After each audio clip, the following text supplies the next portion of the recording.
very interesting strategic entry into the German market. We look at Huawei,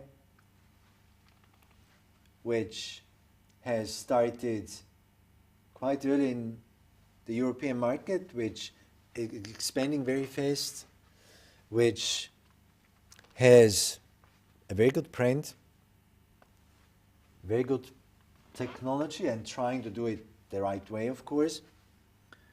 And we have the other companies. So those would be currently the top 5 private companies looking at the European market. Now again, it is very important to understand that here again there is always a very cautious relationship when we come again to the problem of understanding the challenges Chinese companies find themselves in when they go to Europe and the way they manage those challenges. It's different depending on the one side on the region where you go to and depending on the ownership structure, whether you are a state-owned enterprises or whether you are a private company. And this is also the way how you follow your strategy.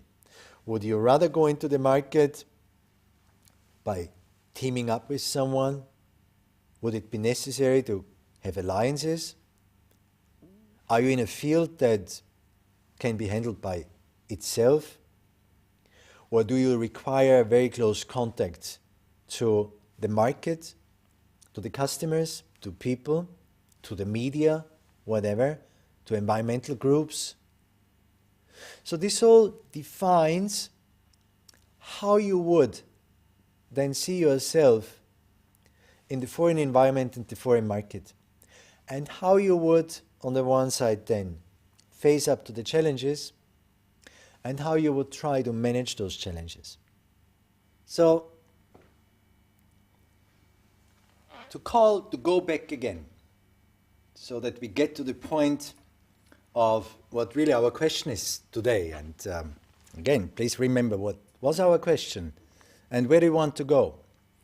We want to figure out, on the one side, what are the challenges and what are the problems, but what is even more important, how to deal with those problems. And here we have analyzed always the two sides.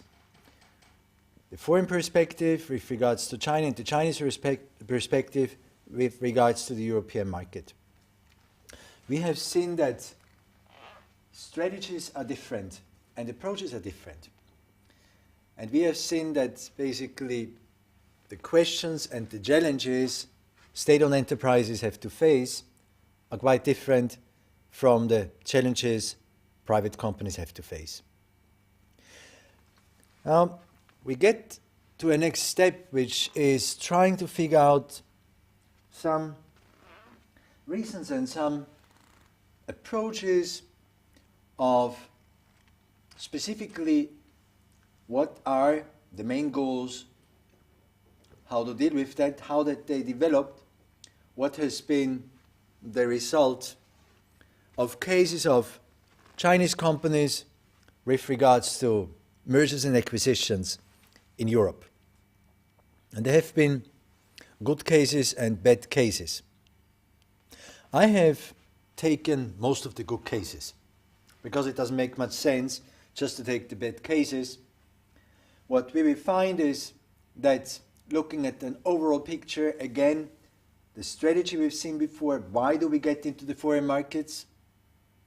Is it because of market access? Is it because of technological advantages? Is it to find distributors? Is it to improve your brand? Is it that you can find ways to improve your own position on your local market?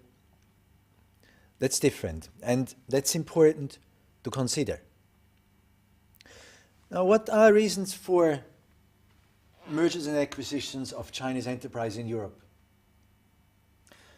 I've tried to split those into 4 different sectors. And those 4 different sectors, they result on what we have seen before when we tried to look a little bit on the fact how do Chinese companies approach different areas of interest when going abroad. So the reasons why to do that and why we have different effects on the merger and acquisition decision is twofold. On the one side, it's about obtaining financial resources and raw material. We mentioned that before. There are reasons.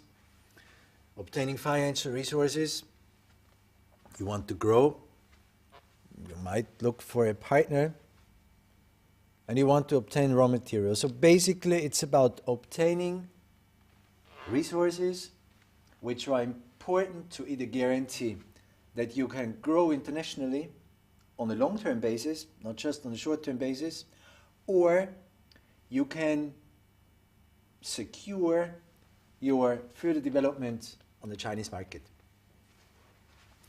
Number two would be obtaining technology or management experience. Obtaining the technology, we have mentioned that before, which companies would do that. We go a little bit further into that. And looking at management experience, this is very interesting and very important. Because management experience is something where foreign and Western companies and Chinese companies differ a lot. Different understanding. Management is about understanding your environment and trying to figure out how you can balance the environment where you are in with your experience. Management is a huge challenge. We will talk about management. We talk about people management. We talk about enterprise management, whatever. Now, looking at foreign companies, again, how they started in the Chinese market. It was, at the beginning, since they could not really participate due to the market they found by then, in the market development, management was not so important. It just required technology. Just go there, you have a technology, people they assemble, so management has not been that important.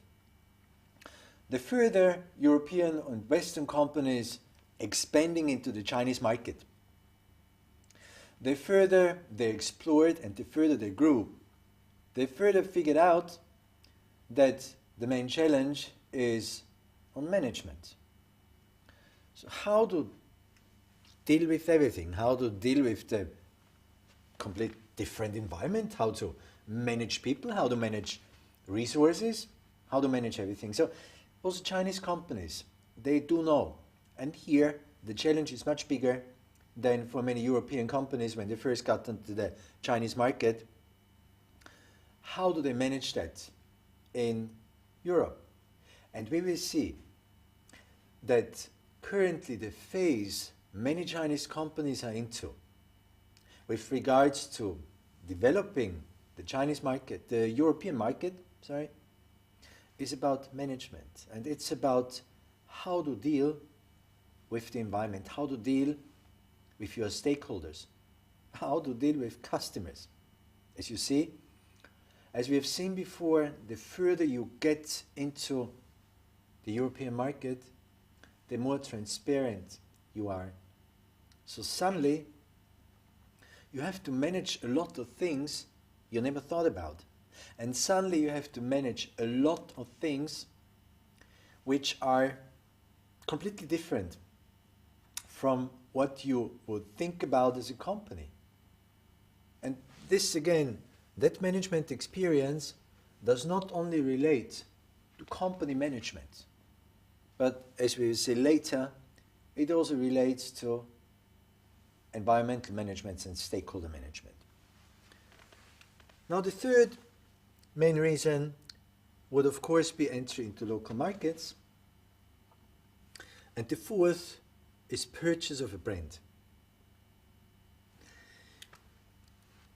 Looking at specific examples and starting off with obtaining financial resources and raw materials.